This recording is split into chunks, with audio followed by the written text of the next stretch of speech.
Arnold Langner from Moosehorn, Manitoba, was a flying officer at the World War II. He often tells a story about the seemingly harmless mission of flying 14 DC-3s from Gander, Newfoundland to Scotland. That included a stop for refuel in Reykjavik, Iceland.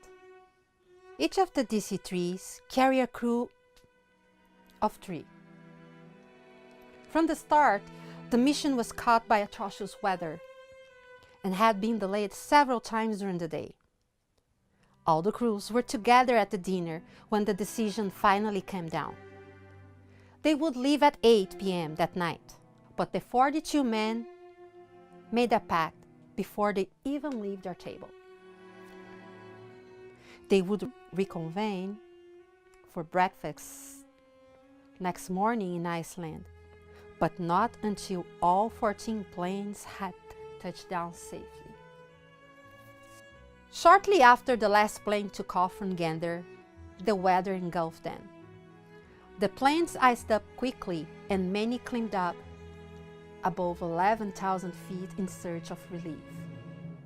Arnold Langner, the navigator, decided to go the other way and charted a course that would take them no higher than 100 feet and at times low as 50 feet above the crashing waves.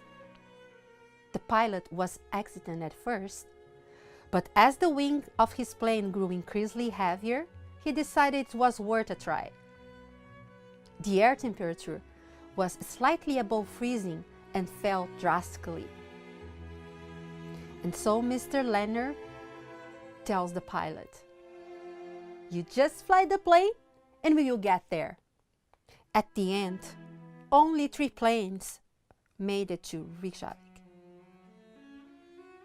The planes that tried to outclimb the weather took on too much ice and ended up crashing into the Atlantic.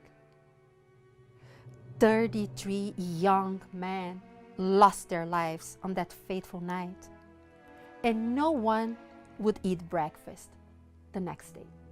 It started at Gander, Newfoundland, and there were 14 aircraft there, and then we were going to go over to Iceland. And the very first thing that happened, we got there about 5 o'clock, and then they said, well, there was a very heavy clouds, and we were going to be held up. So we didn't get going until about after 8 o'clock that evening. And then the way that started was the 14 aircraft, and the one took off every 10 minutes. That's the way it just started. And we soon realized after we took off that the weather was just terrible. The cloud formation were just absolutely solid. And what most of the people did, they climbed to try to get over it, to get above it, and it didn't work very well. But for myself and our crew, we decided we were going to, because of the fact that it was in November, and November is very, very bad over the Atlantic because we get a lot of freezing rain. And of course, those aircraft weren't equipped like they are now, of course. So icing up was a real problem. So in any case, we went along for quite a while, and we were going to start to ice up. So I've studied the atmosphere as closely as I could, and it appeared to me as if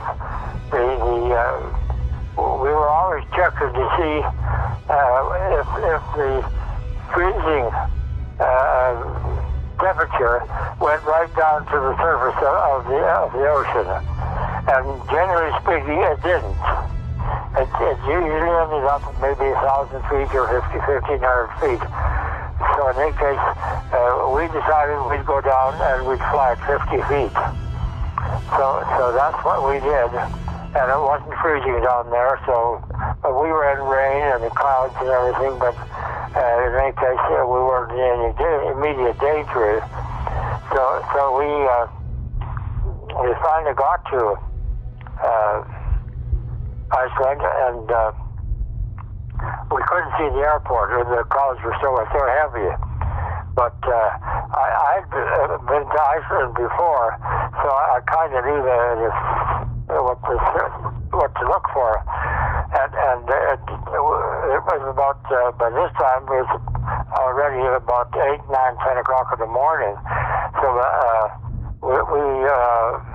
there was a fishing fleet had just left the dock, and they were on their way out to fish. Well, I'd been there before, and I knew that the airport was very close to the dock.